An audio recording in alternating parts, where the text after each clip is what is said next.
തിരക്ക് കച്ചോട സംഘങ്ങൾ പോകുന്ന പാതകളും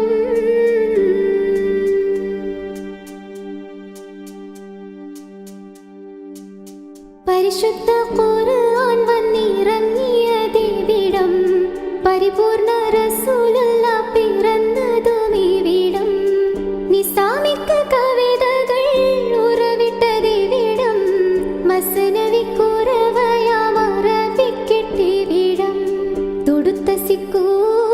മരത്തിന്റെ കനികളും ജറാദെന്ന കിളികളും ചൂടു